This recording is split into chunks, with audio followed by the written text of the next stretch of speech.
Présence extraordinaire.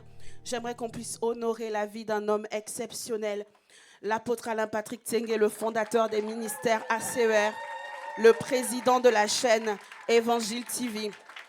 Nous bénissons le Seigneur pour sa vie et pour tout ce qui est en train de se produire dans ce ministère. Nous voulons bénir le Seigneur pour la vie du pasteur Paulette Tsengue, l'épouse de l'apôtre Alain Patrick Tsengue, pasteur de l'église ACER Paris. Oui, alléluia. Elle est également pasteur fondatrice des ministères ACER. C'est une femme de feu, une femme de foi. Je suis vraiment privilégiée de l'avoir comme mère spirituelle.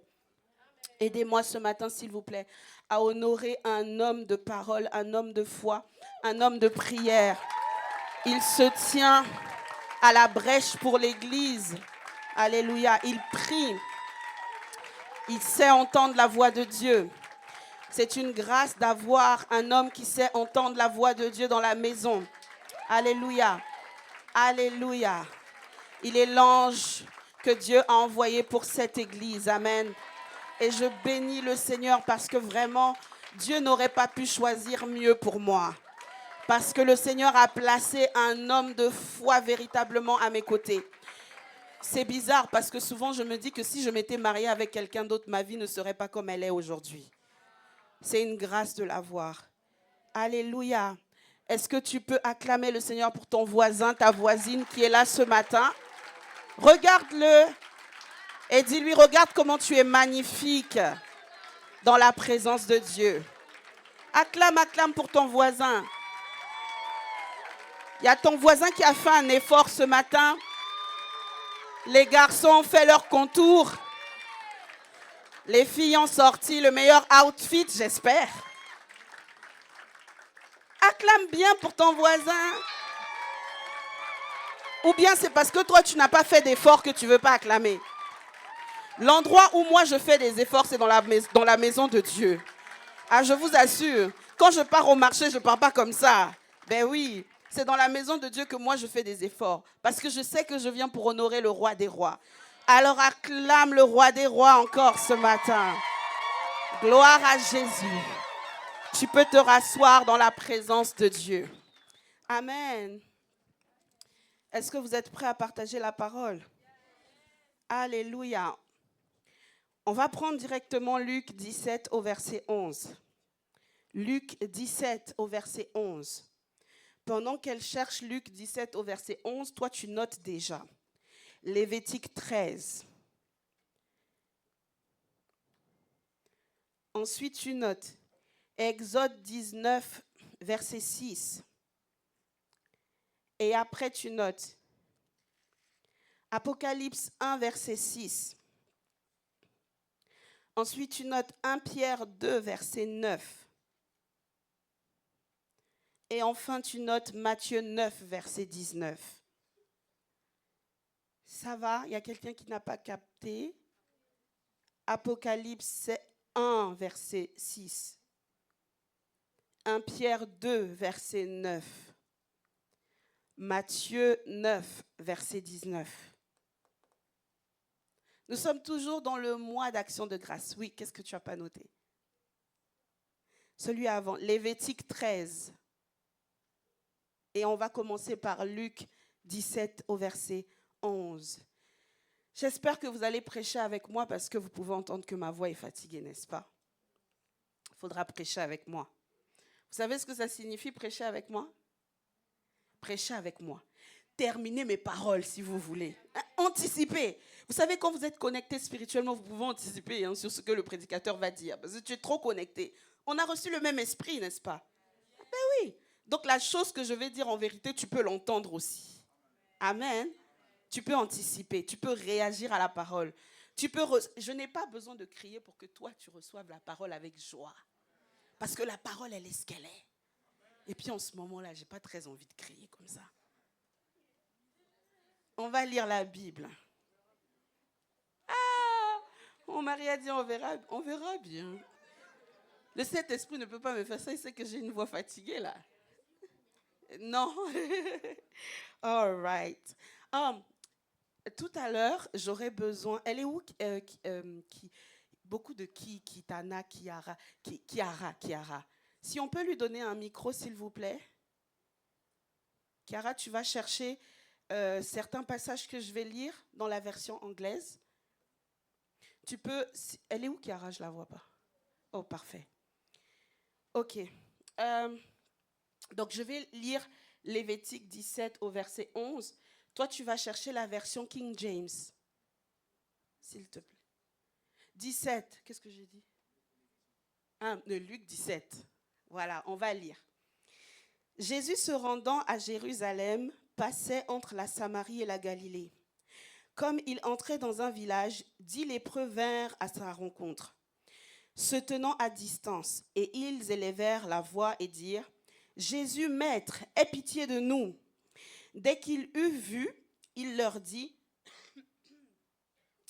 Allez vous montrer au sacrificateur. Et pendant qu'ils y allaient, il arriva qu'ils furent guéris. L'un d'eux, se voyant guéri, revint sur ses pas, glorifiant Dieu à haute voix. Il tomba sur sa face aux pieds de Jésus et il rendit grâce. C'était un Samaritain. Jésus, prenant la parole, dit: Les 10 n'ont-ils pas été guéris? Et les 9 autres, où sont-ils? Ne s'est-il trouvé que cet étranger pour revenir et donner gloire à Dieu? Et puis il dit: Lève-toi, va, ta foi t'a sauvé. Le titre de mon message ce matin, c'est: Où sont les 9 autres? Où sont les 9 autres? C'est le titre de mon message ce matin, et mon message est basé sur cette histoire extraordinaire. Pour la résumer, pour ceux qui n'ont pas compris ma lecture, parce que ça se trouve, je lis mal. Jésus est en train d'aller à Jérusalem, et pendant qu'il est sur le chemin, il passe par un endroit où il n'était pas supposé passer. Ce n'était pas prévu que Jésus passe par la Samarie. Non, ce n'était pas prévu. Ce n'était pas prévu qu'il s'arrête. Parce que vous voyez, lorsqu'on étudie en fait l'histoire d'Israël, du peuple d'Israël, on se rend compte que les Israélites et les Samaritains, le peuple de la Samarie, n'étaient vraiment pas amis du tout. Ils se méprisaient les uns les autres, ils n'étaient pas amis du tout. Et donc, il n'était pas question que Jésus s'arrête pour guérir qui que ce soit. Parce que ce n'étaient pas des peuples qui s'entendaient. C'était des peuples qui se haïssaient et qui se traitaient mal mutuellement. Et il se trouve que Jésus passe par là. Et lorsqu'il passe par là, il entend 10 lépreux qui l'interpellent et qui lui disent: Jésus, Maître, aie pitié de nous. Vous devez comprendre c'est quoi la lèpre. Vous savez ce que c'est la lèpre? C'est une maladie de la peau. Mais à cette époque, peut-être, je sais qu'à notre époque, il y a des hôpitaux qui traitent la lèpre. Aujourd'hui, on a évolué. Mais à cette époque-là, il n'y avait pas tout ce qu'il fallait pour traiter la lèpre. Et toutes les personnes qui étaient atteintes de cette maladie étaient outcast, rejetées, mises de côté. Et donc, elles pouvaient se retrouver toutes ensemble à un endroit, dans un désert, dans une grotte, rejetées de toute la population et même des membres de leur famille. Et il se trouve que là-bas, là où on est rejeté, on ne fait pas de différence qui est blanc, qui est noir, qui est métis, qui est... On ne fait pas de différence qui est samaritain, d'Israël, juif, etc. On ne fait pas de différence. Pourquoi? Parce qu'on est tous atteints de la même maladie. Regardez, généralement, c'est lorsque les gens sont malades qu'ils sont plus sensibles aux douleurs des autres. Ouais. Généralement, c'est lorsque les gens ont des problèmes qu'ils se rappellent que les autres aussi existent. On est dans une société tellement individualiste que les gens n'ont pas le temps de prendre soin les uns des autres. Les gens n'ont pas le temps de se dire bonjour. Les gens n'ont pas le temps de se dire merci. Mais lorsqu'ils tombent malades, ils se rappellent même que Dieu existe. Certaines personnes n'entrent à l'église que lorsque un problème leur arrive dans leur famille. Ouais. Oui. Parfois, tu pries seulement lorsqu'on t'annonce une mauvaise nouvelle. Ta relation avec Dieu est limitée aux problèmes que tu rencontres. Lorsque tout va bien dans ta vie, tu n'as pas de relation avec Dieu. Mais tu te dis chrétien.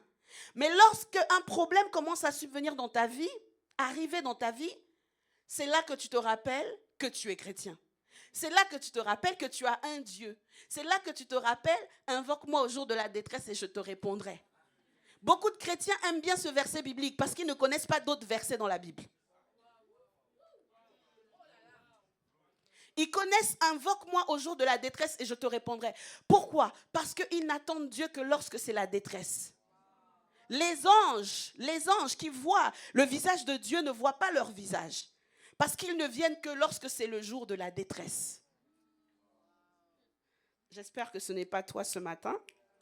J'espère que ce n'est pas toi ce matin. Je vais prendre mon temps pour prêcher ce matin. Est-ce que je peux prendre mon temps ce matin? Est-ce que tu peux lire la version anglaise, s'il te plaît? Et pendant ce temps, Respo, est-ce que tu peux me préparer Lévitique? Please. Et ceux qui ne lisent pas la Bible vont se dire, c'est où ça? C'est après Exode. Lévitique 13.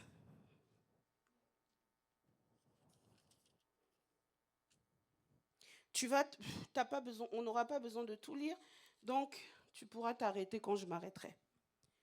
Lévitique 13. Est-ce que tu as ta version anglaise de Luc 17? Luc 17 au verset 11.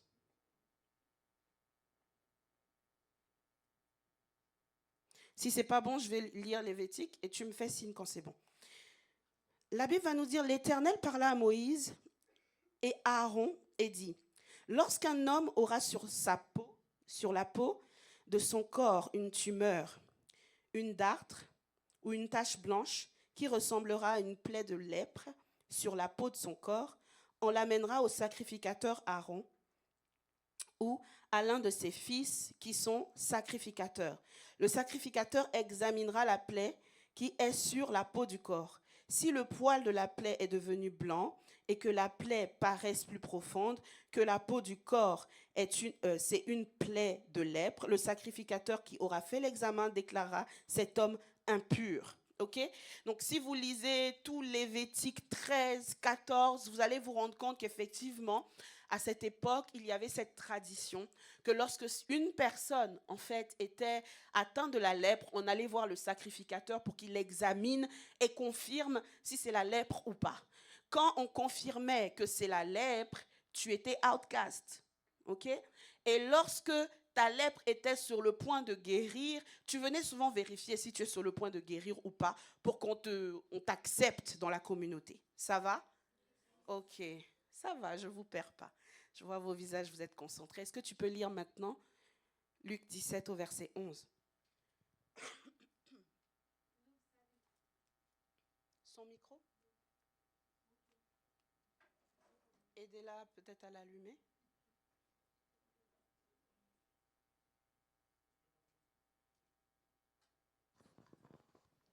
Luke 17, verse 11. And it came to pass, as he went to Jerusalem, that he passed through the midst of Samaria and Galilee. Okay. And he entered into a certain village. There met him 10 men who were lepers, which stood afar off. And they lifted up their voices and said, Jesus, Master, have mercy on us. Il n'a pas dit ça comme ça. Ils ont crié, hein? Jesus, Master, have mercy on us. Vas-y, fais-le. Jesus, Master, have mercy on us. And when he saw them... Toi, tu vois Jésus qui passe, tu as la lèpre. Tu as dit, Jesus, Master, have mercy on us. Ah, faut bien faire. Vas-y, donne tout. Jesus, Master, have mercy on us. Voilà. And when he saw them, he said unto them, Go, show yourself unto the priest. And it came to pass that as they went, they were clean. They were cleansed. And one of them, when he saw that he was healed, turned back with a loud voice, glorifying God, and fell down on his face at his feet, giving him thanks, and he was a Samaritan. And Jesus answered, when they're not then cleansed, But where are the 9? Tu continues Then, jusqu'au verset 19. okay. Then are not found that return to give glory to God, save this stranger. And he said unto him, Arise, go thy way, thy faith hath made thee whole. Très bien. C'est pas grave, on a compris. Et là, tu reviens dans Luc. Et ça va faire beaucoup de revenir et repartir. Ce passage est très important, hein. Tout à l'heure, je disais que la plupart des gens, oui, la plupart des gens dans ce pays, dans ce territoire qui est le Canada, ne vont à l'église que pour Noël. La plupart des gens dans ce pays ne vont à l'église que pour célébrer le baptême de quelqu'un. La plupart des gens ne viennent devant Dieu, ne prient que lorsqu'ils sont dans les problèmes. Mais il y a des personnes, et il y a même des gens qui ne louent Dieu que lorsque Dieu fait quelque chose dans leur vie. Oh, mais il y a une catégorie de personnes, un nouveau type d'homme qui ne loue pas Dieu simplement pour ce qu'il fait, mais pour ce qu'il est. Je vais t'expliquer qu'il y a une différence entre aller à la boulangerie pour avoir du pain et savoir que le boulanger, c'est ton père. Peut-être que tu n'as pas capté ce que je suis en train de dire. Ce que je veux dire, c'est que certaines personnes désirent que Dieu fasse des miracles dans leur vie, alors que Dieu voudrait que leur vie soit un miracle. Est-ce que tu entends? Certaines personnes désirent juste un miracle. Seigneur, donne-moi juste un miracle. Donne-moi juste un peu d'eau. Seigneur, rajoute juste $100 à mon salaire. Seigneur, donne-moi juste de quoi manger. Alors que être en Christ garantit la prospérité et la bénédiction. Jésus va dire, si quelqu'un demeure en moi, et que mes paroles demeurent en lui. Ce verset biblique me perturbe parce que Dieu s'adresse à des chrétiens. Lorsqu'il dit ça, il parle à ses disciples. Si quelqu'un demeure en moi, mais Seigneur, qu'est-ce que tu es en train de dire? Ça veut dire que je peux perdre le salut à n'importe quel moment? Non. Il est en train de te dire qu'il y a une dimension plus profonde que juste être sauvé.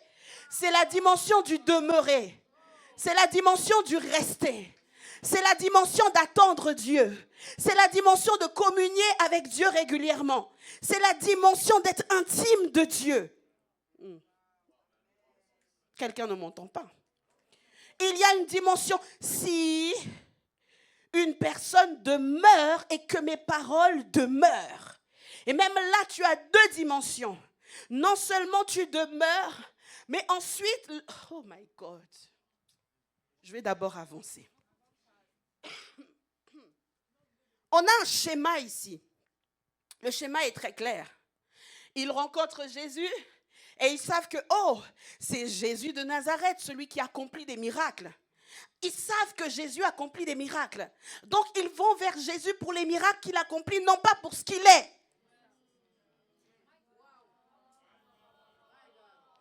Pasteur gentil, ils viennent à l'église parce qu'on dit touch, reçois. Oui, ils viennent à l'église parce qu'ils veulent recevoir un miracle. Mais une fois que le miracle sera reçu, où sont passés les 9 autres? Certains sont arrivés dans cette église depuis le début, mais où sont-ils? Parce qu'ils ont reçu des miracles financiers. Parce qu'ils sont venus témoigner à la chair. Le pasteur a prié pour moi et puis j'étais avec mes béquilles et je suis guérie.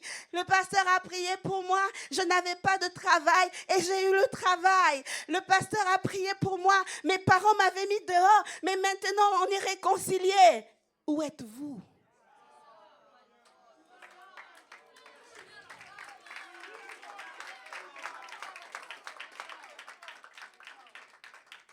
La vie chrétienne, ce n'est pas le manger et le boire. La vie chrétienne, ce n'est pas le manger et le boire. Écoutez, on est dans une chrétienté dans cette génération où, vous savez, la plupart des jeunes ne réalisent même plus qu'ils sont juste des consommateurs. Ils consomment tout. Ils consomment tout. Ils pensent même qu'ils vont consommer la foi, mais c'est Dieu qui consomme la foi, c'est pas toi. Ils pensent qu'ils vont consommer la foi. Ils pensent qu'ils vont... Écoute, ils viennent même à l'église pour consommer. Pasteur, donne-moi, donne-moi, donne-moi, donne-moi, donne-moi. Tu ne donnes jamais rien. Pasteur, prêche encore. Pasteur, prie encore pour moi. Pasteur, fais ceci. Respo, fais cela. Non, un respo, normalement, ne devrait pas faire ça. Ils sont les premiers à juger les leaders. Un respo ne devrait pas faire ça. Mais toi, tu es chrétien, qu'est-ce que tu devrais faire? J'ai posé une question. Ne donnez pas la réponse parce que je n'ai pas envie que vous péchiez contre le Seigneur ici. Gardez cette réponse dans vos cœurs. Ça va? J'ai dit que je prêchais doucement. Ma voix est fatiguée. Hein? Hey, c'est fort. Toi, j'ai hâte, quand tu vas avoir un grand GR, hein? Tu vas te retrouver à ma position ici. Regardez, le schéma est très clair. Donc, ils aperçoivent Jésus, ils demandent le secours à Jésus ensemble. Mais Jésus est bon. Jésus va se révéler à eux et Jésus... Mais regardez comment Jésus se révèle à eux. Est-ce que la Bible nous dit que Jésus a imposé les mains? Donc, ils ne pouvaient pas, de toute façon, ils avaient la lèpre. Donc, ils devaient rester à une certaine... Ah, ça me challenge. La Bible nous dit dans Luc 17 qu'ils étaient à une certaine distance. Jésus n'a pas soufflé. Jésus n'a pas imposé les mains. Jésus n'a pas dit soyez guéris. Jésus a dit allez vous montrer chez les sacrificateurs.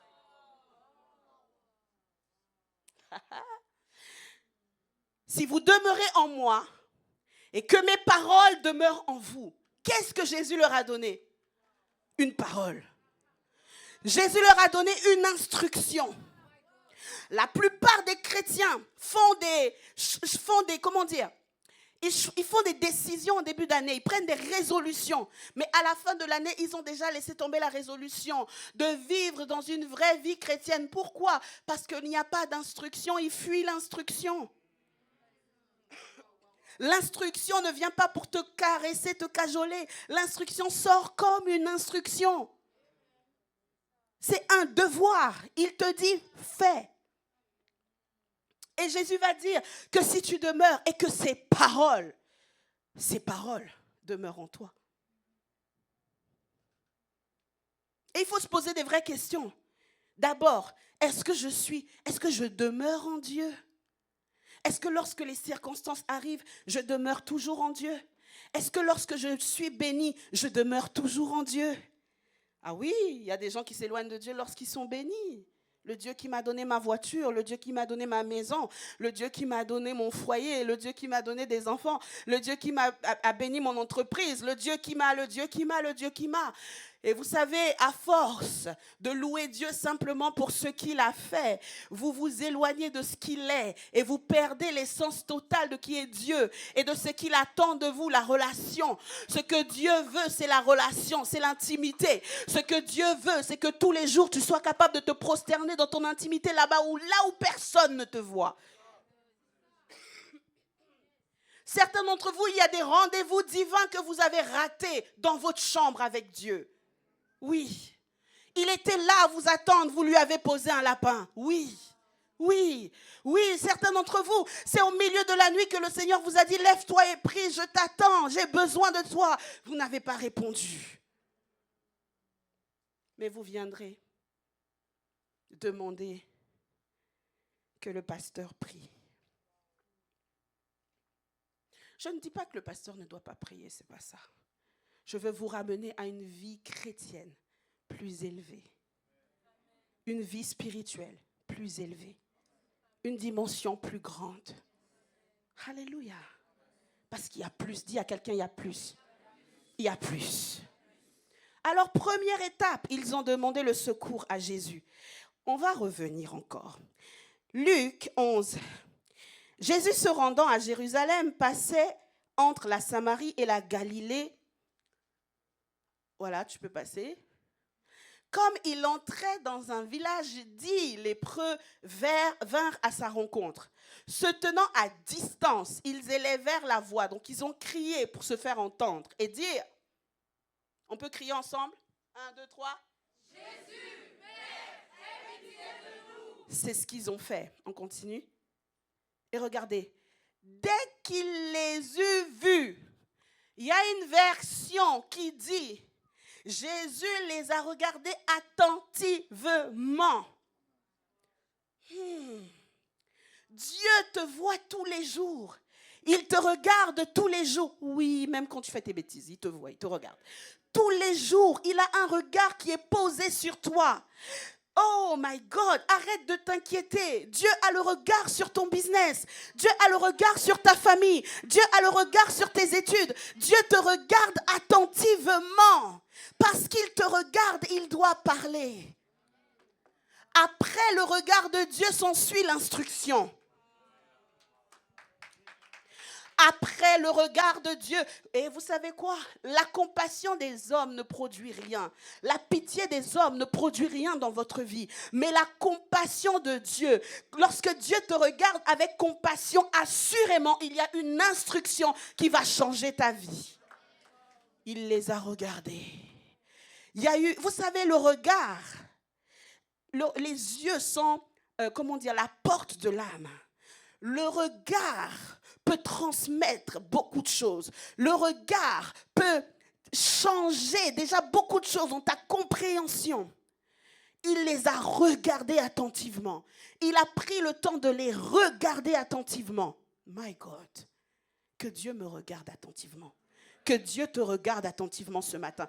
Que le Dieu que je sers te regarde attentivement.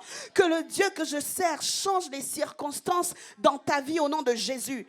Que le Dieu que je sers puisse te regarder au travail là où tu es. Que le Dieu que je sers puisse regarder tes enfants, tes finances, ton foyer. Même ton futur époux. Que le Dieu que je sers le regarde là où il est. Le regard de Dieu. C'est tout un message, hein? Le regard de Dieu. Lorsque le regard de Dieu se pose sur moi. Mais comment veux-tu que Dieu te regarde? Tu n'es même pas en train de passer par la Samarie. Tu n'es même pas en train de passer par là. Tu n'es pas à l'endroit où Jésus est en train de passer. C'est pour cela que beaucoup de personnes qui loupent les cultes en tort. Tu n'es même pas à l'endroit où Jésus est en train de passer. J'aime quand la Bible dit Jésus passait par là. C'était pas prévu, mais Jésus passait par là. Écoute, selon les plans des hommes, normalement, je n'étais même pas destinée à prêcher l'évangile, mais Jésus passait par là. Selon les plans des hommes, tu étais peut-être prévu pour la mort, mais Jésus est passé par là. Selon les plans des hommes, la sorcellerie t'avait condamné, mais Jésus est passé par là. Selon les plans des hommes, tu es né pour échouer, mais Jésus vient de passer par là. Jésus est passé par là. Ma sœur en vert, lève-toi 2 secondes. Je ne sais pas qui tu es. Est-ce que c'est pour la première fois que tu viens dans cette église? Alors que tu levais la main, j'ai vu le Seigneur te donner un high five. Mais attention, ce n'est pas juste pour que tu souris. Ce qui va se passer dans ta vie dans les prochains jours, c'est une ouverture spirituelle au niveau de ton esprit, au niveau de ton esprit et de ta tête. Tu vas sentir la présence de Dieu comme si on t'ouvrait le cerveau. Et tu vas comprendre des mystères que tu ne comprenais pas.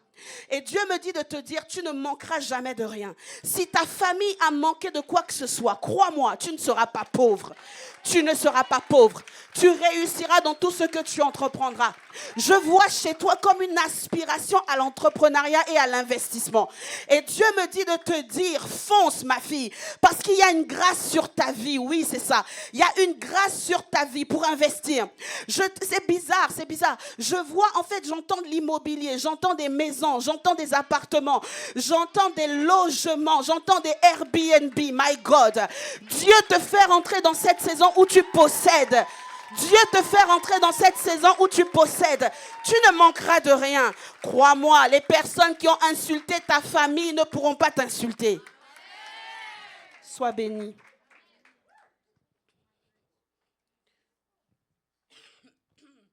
Alors Jésus les a regardés attentivement. Et là, Jésus leur a donné une instruction. Voilà l'instruction. Allez vous montrer aux sacrificateurs. Souvenez-vous, les sacrificateurs sont là pour confirmer, pour t'examiner et confirmer si tu as la lèpre. Et Jésus va leur dire, regardez, c'est très très fort ce que Jésus a fait, parce que Jésus a respecté la loi et leur tradition. Il aurait pu leur dire, sois guéri, va en paix. Vous n'avez pas vu quand il guérit les malades, il leur dit, prends ton lit et marche, va en paix. Il leur dit, c'est bon, tu es guéri, ta foi t'a guéri, ta foi t'a sauvé. Non, Jésus respectait les principes. Il respectait leurs traditions. Et Jésus a dit, ok, c'est bon, va voir là-bas et ils te diront. Combien d'entre nous, si tu viens voir un homme de Dieu, tu lui dis, prie pour ça, l'homme de Dieu ne prie pas, il te dit, ok, va en paix. Tu vas pas être frustré. Pasteur n'a pas prié pour moi. Non, je suis venu, mais le pasteur n'a pas prié pour moi. Non. Est-ce que tu sais que va en paix est une parole qui est relâchée? Mais dans le monde spirituel, les paroles sont des mots, sont des choses.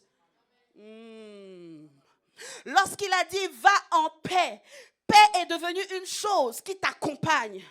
Peu importe ce pourquoi tu étais venu pour la prière, si tu étais venu pour que ton argent puisse être débloqué, paix devient le déblocage de ton argent.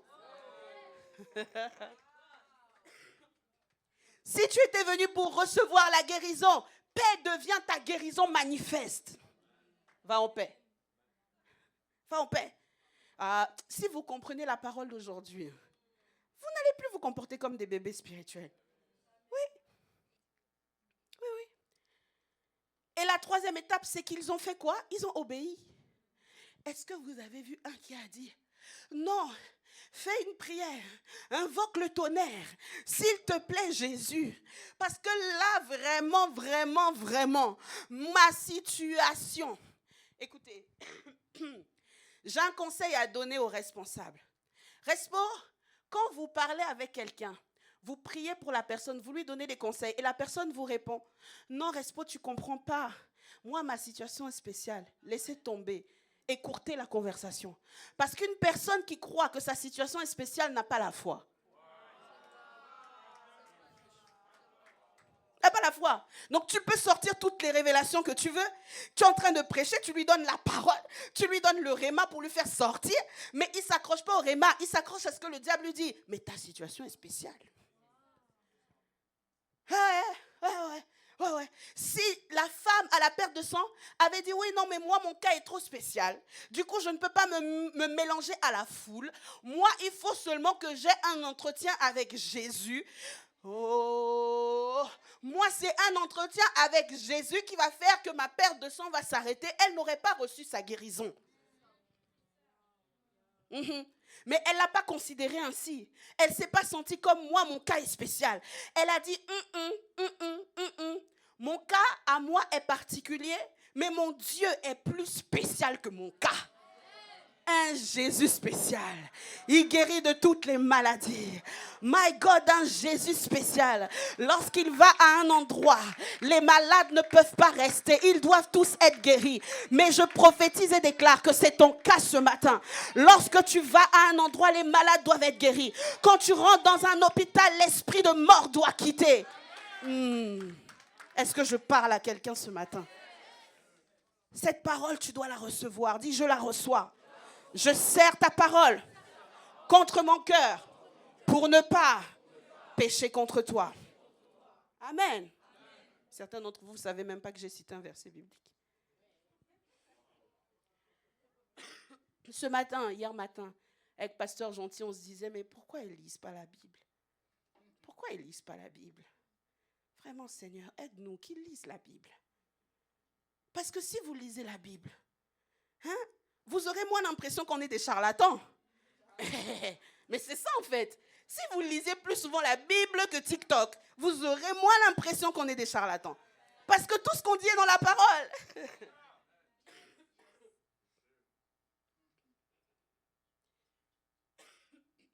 Et regardez, ils ont obéi. Ils sont partis. Mais alors qu'ils étaient sur le chemin, il y en a un qui a réalisé. La Bible nous dit qu'il a réalisé. Il a pris conscience qu'il était guéri. Et il s'est dit non. Mais ils n'étaient même pas arrivés chez les sacrificateurs. Il dit sur le chemin, il a pris conscience qu'il était guéri. Alors il a dit je retournerai. Et il y a une version, je crois que c'est la version Darby. en anglais, qui va dire que lorsqu'il est venu, celui qui est revenu, lorsqu'il est venu, il a glorifié Dieu. Il s'est prosterné, il a adoré Dieu. Et la Bible rajoute, attends, continue. Il tomba sur sa face, ok? Tomber sur sa face, c'est se prosterner. Aux pieds de Jésus. Et il lui rendit grâce. Il lui rendit grâce, ça veut dire qu'il l'a remercié. Ça veut dire qu'il l'a honoré. Ça veut dire qu'il l'a glorifié. Tu devrais écrire ça. Rendit grâce égale honorer, remercier, glorifier. Tu devrais l'écrire. Comme ça, la prochaine fois que tu médites, tu comprends déjà la parole très vite.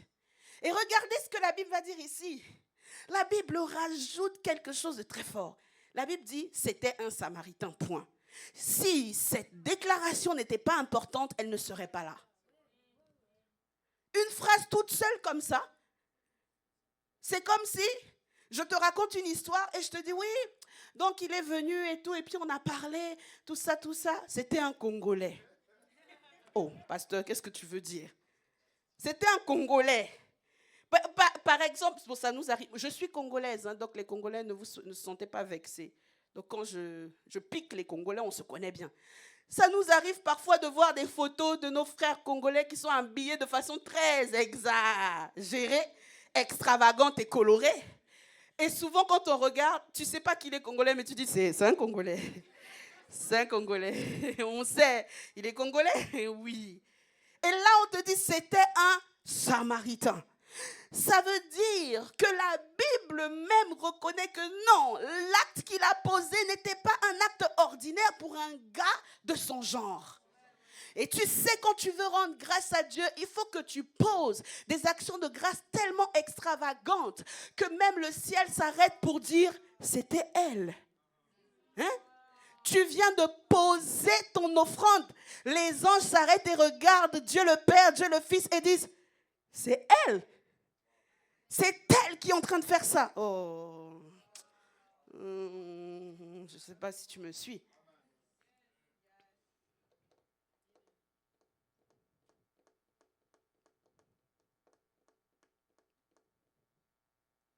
Je vais faire quelque chose. Ne vous posez pas de questions.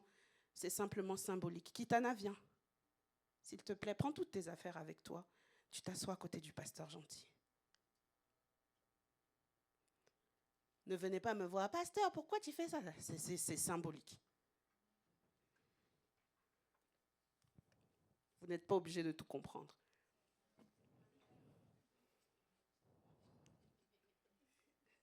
Ça va? Tremble pas, toi aussi, c'est ton pasteur. Non. Un seul est revenu. Celui qui est revenu n'était même pas un juif. Même Jésus va le dire. Mais où sont passés les 9 autres? Il n'y avait que cet étranger pour venir me rendre gloire. Il n'y a que Elon Musk pour faire des offrandes. Vous savez que Elon Musk il fait des offrandes? Non, vous ne savez pas. Vous ne savez pas. Il y a un homme de Dieu qui s'appelle le pasteur Chris Oyakhilome, qui est au Nigeria.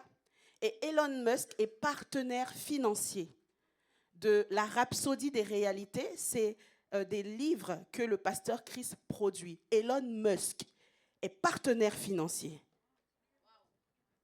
Tel le ciel s'arrête et dit, c'est Elon Musk. Oh non, mais je déclare au nom puissant de Jésus que les non-chrétiens ne viendront pas voler ta grâce. Je déclare au nom puissant de Jésus que personne ne viendra voler tes offrandes, ne viendra mettre les offrandes à ta place. Personne ne va glorifier Dieu à ta place, tu le feras toi-même. Oui, mais oui, la Bible nous dit que Dieu peut se susciter des pierres hein, pour l'adorer. Hein. Eh bien oui, qu'est-ce que tu fais? Qu'est-ce que tu attends? Est-ce que tu attends que ton voisin qui ne connaît pas Dieu le fasse à ta place? Jésus a prononcé une parole. J'aime bien lorsque Jésus va prononcer cette parole. Parce que cette parole va agir comme une prophétie. Et pourtant, il n'a pas dit, voici je prophétise, voici je déclare, mais c'est une parole prophétique. Et là, je vais vous enseigner quelque chose, c'est très important. Vous devez faire en fait la différence, faire attention à deux types de paroles, parce qu'il y a deux types de paroles ou deux types de prophéties. Il y a des prophéties conditionnelles, écrivez, il y a des prophéties conditionnelles, il y a des prophéties conditionnelles, il y a des prophéties conditionnelles et il y a ce qu'on appelle des états de fait. Il y a des prophéties conditionnelles et il y a des états de fait. États de fait. Et là, je vais expliquer. La prophétie conditionnelle, ici, c'est lorsque Jésus va dire, si vous allez chez le sacrificateur, vous serez guéris. Vous voyez que la condition, c'est quoi? Aller chez... C'est pas si la condition. La condition, c'est le fait d'aller chez le sacrificateur. OK? Donc, s'il n'allait pas chez le sacrificateur, il ne serait pas guéri. Ça veut dire que dans la parole de Dieu et même dans les prophéties qu'on va vous donner, certaines prophéties sont conditionnelles. Ce n'est pas parce qu'un homme a prophétisé une chose sur vous que ça va arriver. Et ça ne fait pas de lui un faux prophète. Ça dépend de comment vous prenez la prophétie et comment vous agissez dans la prophétie. Là, je parle à quelqu'un. C'est pas parce qu'on t'a dit tu seras une puissante femme de Dieu que c'est obligé d'arriver. Parce que tout dépend de comment tu te maintiens sur cette parole conditionnelle. Oui. Oui. Et un état de fait, ce sont des paroles qui sont dans la parole de Dieu, qui sont déjà écrites, c'est réglé. Oui, c'est réglé, tu es déjà sauvé. C'est réglé. Il y a des choses dans la parole de Dieu qui sont même des bénédictions et des grâces qui ne dépendent de rien d'autre que... Ça ne dépend pas de oui, si tu fais ci, si tu fais ça. Vous serez bénis. La Bible va nous dire, vous êtes saints car je suis... Oui, vous voyez, et là c'est différent. Et là, on est dans un état de fait. Apprenez à distinguer ça. Parce que sinon, vous allez fuir les églises où vous allez dire, oh, on a prophétisé sur moi, mais ça n'a pas marché. Je ne sais pas pourquoi. Ça ne fonctionne pas. Et les autres, ça marche. Oh, le pasteur est menteur. Oh, le prophète est menteur. Oui, Dieu m'a menti. Non. Écoutez, la prophétie, la parole prophétique, lorsqu'elle est relâchée sur vous et que vous la recevez, elle engage votre responsabilité. Lorsqu'une parole a été libérée, si c'est une parole de bénédiction, de grâce, elle engage votre responsabilité. Ça signifie que si vous prenez cette parole au sérieux et que vous marchez en fonction de la parole, elle va se manifester. Amen. Est-ce que vous êtes là? Vous comprenez la parole? Amen. Et là, je vais vous parler en fait des ennemis, de deux ennemis de la foi, très, très, très importants. Où sont donc les 9 autres? Les 9 autres sont perdus. Certains sont perdus à cause des relations. Je vous disais tantôt que quand on a certains problèmes, on va marcher avec les gens qui ont les mêmes problèmes. Oui, quand on a même un même vécu, on va marcher avec les gens qui ont le même vécu que nous. Je ne sais pas pourquoi, en fait, ce sont les âmes qui s'attirent comme ça. Et certains d'entre vous, vous marchez trop avec les chrétiens charnels de l'église. Et c'est pour cela que même si vous êtes spirituel, à un moment donné, ça finira par vous rattraper. Choisissez bien les gens avec lesquels vous marchez. Le 10e lépreux a vu qu'il était en train d'être guéri. Il a compris qu'il ne pouvait plus rester en contact avec les autres. Et donc, il s'est détaché. Il s'est détaché. J'annonce une saison où tu vas te détacher. Oui, il y a des choses dans lesquelles tu ne peux pas avancer quand tu es toujours avec les personnes qui sont dans les choses auxquelles tu as renoncé depuis longtemps. Même si tu as renoncé, tant que tu ne sors pas du système, tu ne peux pas avancer. Il y a un système qui est mis en place par le diable autour de toi. Et même lorsque tu t'en détaches en acceptant Christ, tant que les personnes qui sont avec toi sont attachées au système, c'est comme si tu étais toujours attaché. Je ne dis pas que tu l'es, je dis c'est comme si. Il y a des gens avec lesquels tu deviens ami par des points communs. D'autres à cause de la culture. Et ça, c'est l'une des choses que je déteste le plus dans les églises. Les Haïtiens avec les Haïtiens, les Congolais avec les Congolais, les Ivoiriens avec les Ivoiriens, les Togolais avec les Togolais. Hé, arrêtez cet esprit de sectisme. On n'est pas une secte ici. Tout le monde doit se confondre et s'entendre ensemble. Je suis désolée. Sinon, vous continuerez à avoir les problèmes que les Congolais ont, les problèmes que les Haïtiens ont, les problèmes que les Ivoiriens ont. My God, change de révélation, change de niveau. Change de niveau. Eh oui, hein, vous savez, moi, je me suis mariée avec un Congolais par hasard. Il peut vous dire, ça ne m'intéressait pas. Parce que je n'étais pas du genre où ma culture congolaise, il faut absolument que mon mari mange le pondou. Non. J'étais disposée à épouser ce que Dieu allait me donner. S'il était ivoirien, j'épousais. S'il était camerounais, j'épousais. Mais même s'il était blanc, j'allais épouser. Bande de racistes.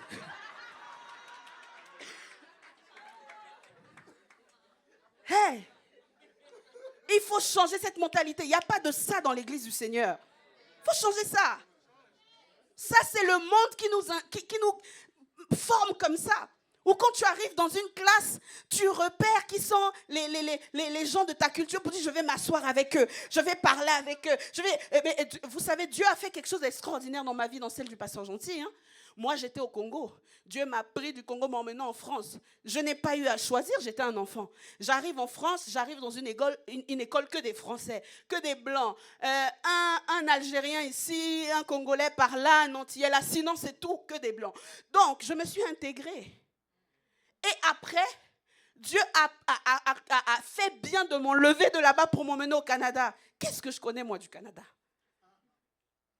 Eh oui! Et mon plaisir, ce n'est pas de marcher avec des Français. Je veux connaître les Canadiens du Canada. Ben oui.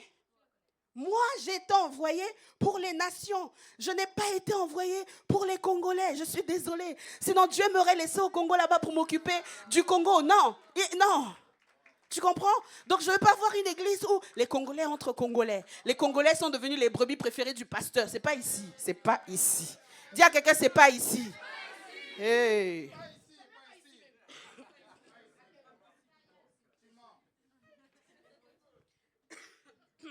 La volonté de Dieu pour toi, regardez, c'est très important. Vous devez apprendre à choisir vos amis, même chrétiens.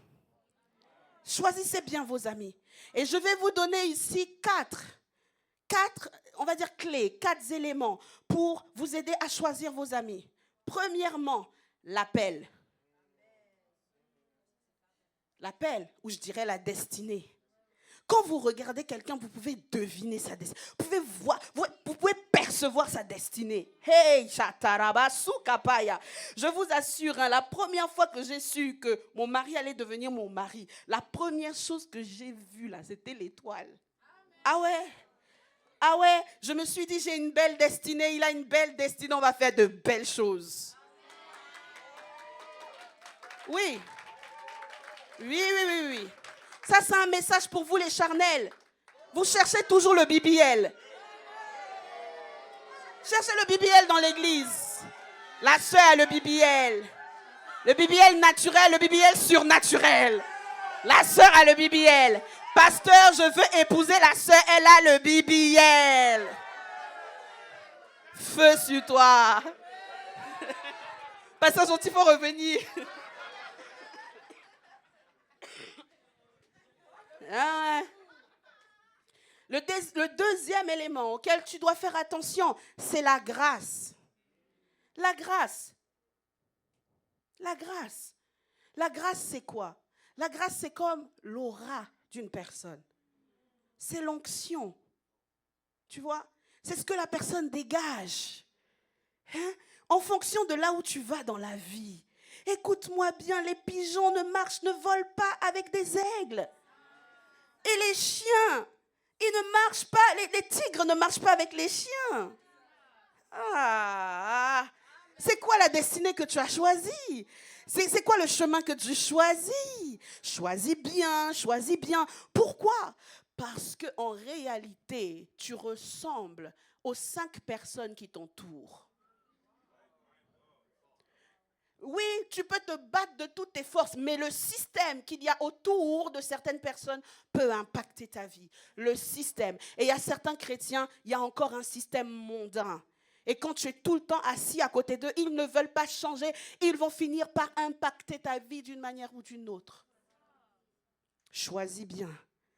Le 3e élément, les valeurs morales. Les valeurs morales. Comment un païen a plus de valeur qu'un chrétien? Comment un païen comprend mieux l'honneur, comprend mieux le respect? Oui.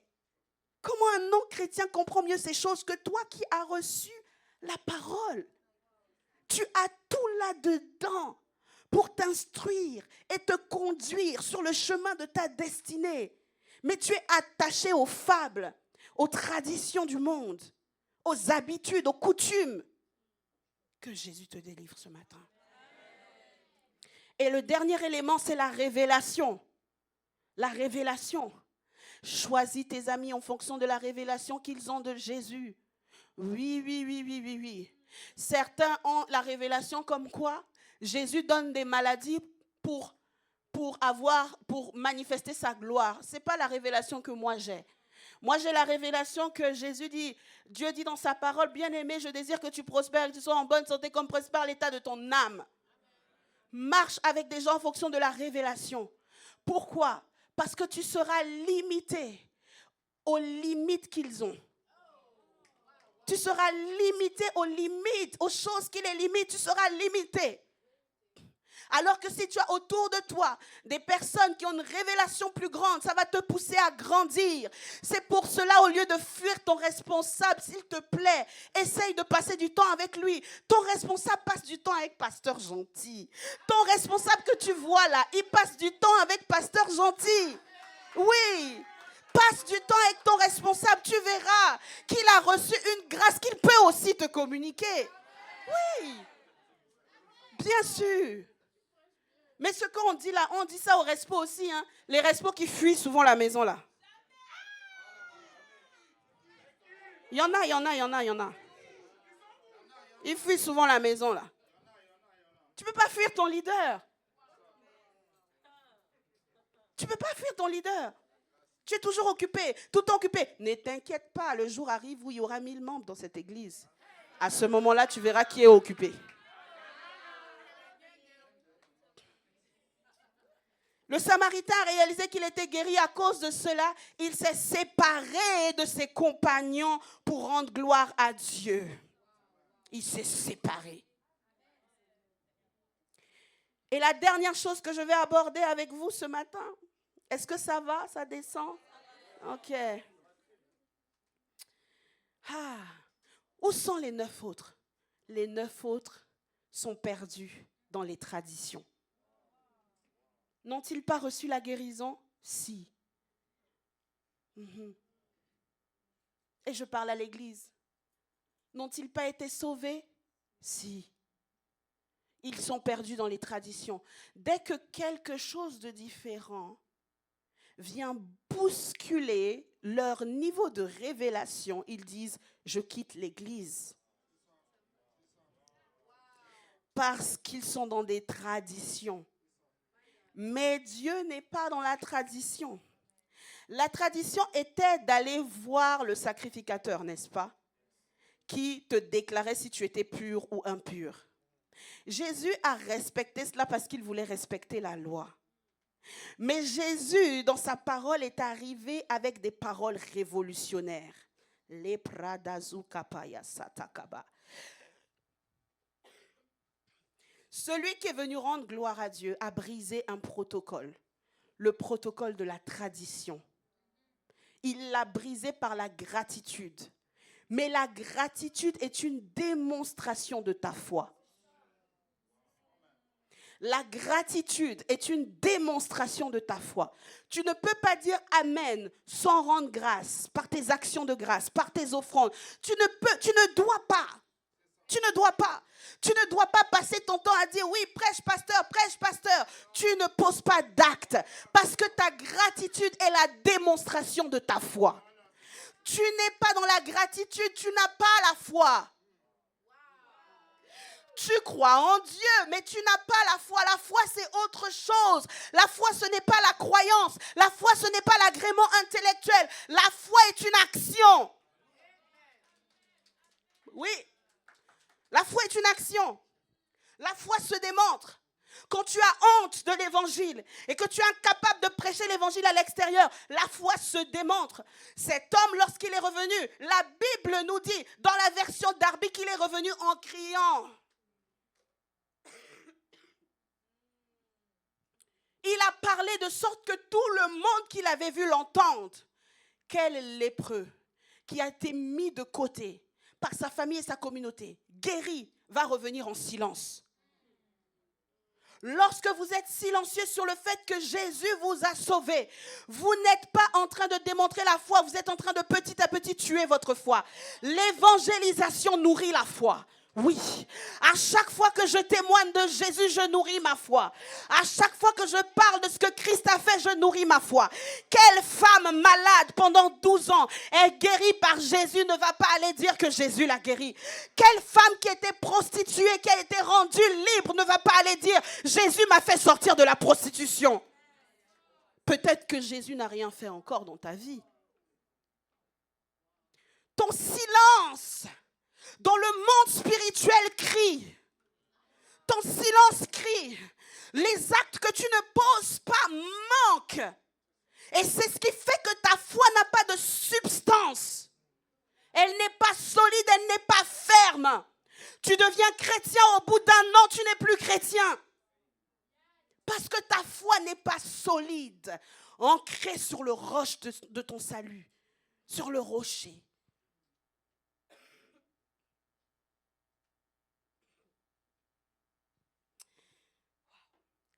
Tu vas prendre maintenant Matthieu 9 au verset 11.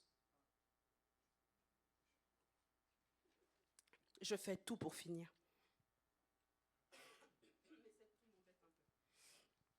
Tu vas prendre Matthieu 9 au verset 11. La Bible, regarde. Passe. Swipe encore. Va directement à, on ne met pas non plus du vin nouveau. Jésus va dire, on ne met pas non plus du vin nouveau dans de vieilles outres. Autrement, les outres se rompent, le vin se répand et les outres sont perdues. Mais on met le vin nouveau dans des outres neuves et le vin et les outres se conservent. Reste ici. Cette parabole, ils ne l'avaient pas compris. Ceux qui étaient avec Jésus ne l'avaient pas compris. Mais voilà qu'un Samaritain reçoit la révélation que les autres n'ont pas reçue. Et cette révélation, c'était que Jésus n'est pas venu pour abolir la loi, mais il est venu pour l'accomplir. Voilà pourquoi Jésus ne leur a pas dit d'être des illégaux et de ne pas aller voir le sacrificateur. Il leur a dit de respecter la loi. Et dans la parole en question, il n'y avait pas que la guérison. Il y avait aussi la révélation. La parole qu'ils ont prise et avec laquelle ils sont partis avait une révélation profonde. C'est la révélation du vin nouveau. La révélation du vin nouveau dans de nouvelles outres. Et Jésus était en train d'introduire ce monsieur à la dimension du nouveau cœur, du nouveau type d'homme qui doit exister. Il lui disait, vous avez marché auparavant par la loi et par les sacrificateurs. Désormais, vous comprenez qu'il y a une révélation cachée derrière cette instruction. Et c'est cet homme samaritain qui a saisi et qui est reparti. Lorsqu'il est reparti, le fait qu'il reparte a provoqué une autre parole. Quand il est revenu, Jésus n'est pas resté silencieux. Jésus a terminé en disant ta foi t'a sauvé. Parce qu'en réalité, ce dont ils avaient tous besoin, ce n'était pas la guérison mais le salut. Et Et il a saisi que s'il retournait à Jésus, il recevrait une autre parole qui allait sceller sa guérison.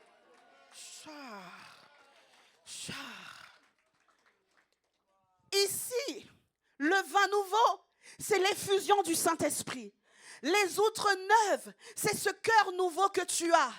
Ici, on fait la différence entre la vie de foi et les traditions. Et Jésus n'est pas venu abolir, mais accomplir. Il ne leur a pas dit de se rebeller contre les sacrificateurs, mais de se montrer.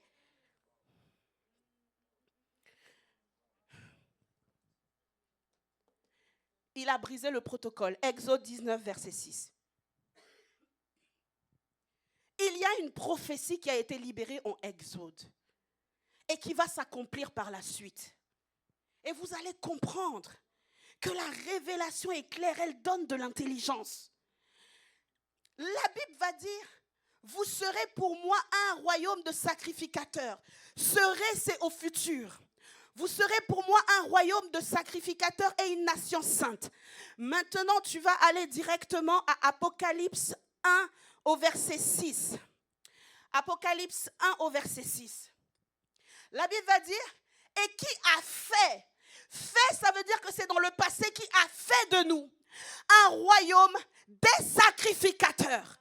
Jésus était en train de montrer à ce monsieur que en fait, il y a la dimension où tu vas chez le sacrificateur qui te déclare impur, et il y a la dimension où tu vas chez le sacrificateur qui te guérit. Le sacrificateur qui te guérit, c'est Jésus. Et lorsque je lis ma parole, je comprends que non seulement Jésus me guérit, mais Jésus fait de moi un sacrificateur. L'action de grâce va élever ton niveau spirituel. L'action de grâce va te donner une autre dimension dans la révélation. L'action de grâce va provoquer une autre parole à sortir du trône de Dieu. L'action de grâce, c'est ce qu'elle va faire pour toi. L'action de grâce va produire des paroles dans le monde spirituel pour te localiser. Pour te localiser. Et là, Jésus est en train d'introduire un nouveau type d'homme. Il lui dit d'aller chez le sacrificateur parce qu'en réalité, il sait que ce sacrificateur est limité. Oui, puisque c'est en chemin qu'ils ont été guéris. Il sait qu'en réalité, les parents sont limités. Il sait qu'en réalité, les aides que tu reçois de l'État sont limitées. Il sait qu'en réalité, l'emploi que tu as est limité.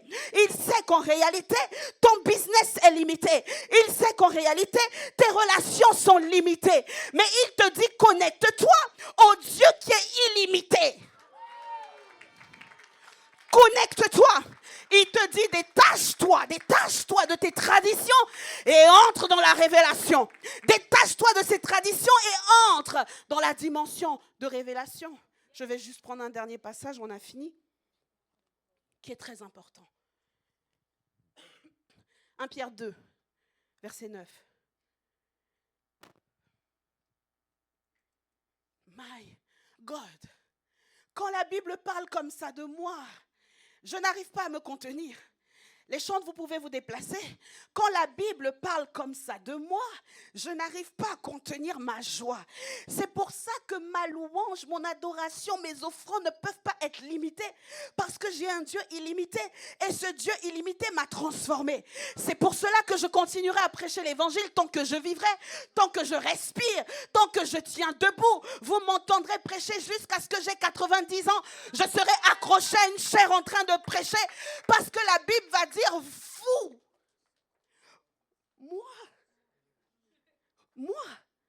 vous au contraire, vous êtes une race élue.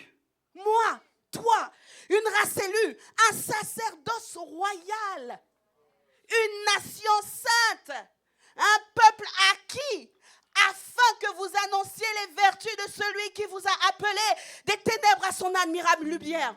Tu veux savoir pourquoi faire des offrandes? Parce qu'il y en a un qui t'a fait sortir des ténèbres. Parce qu'il y en a un qui t'a fait sortir de la pornographie. Parce qu'il y en a un qui t'a séparé de tes choses impures. Parce qu'il y en a un qui t'a séparé du manque. Lève-toi et commence à prier. C'est la raison pour laquelle ta louange ne doit jamais s'arrêter. La raison pour laquelle les brakasuka payaka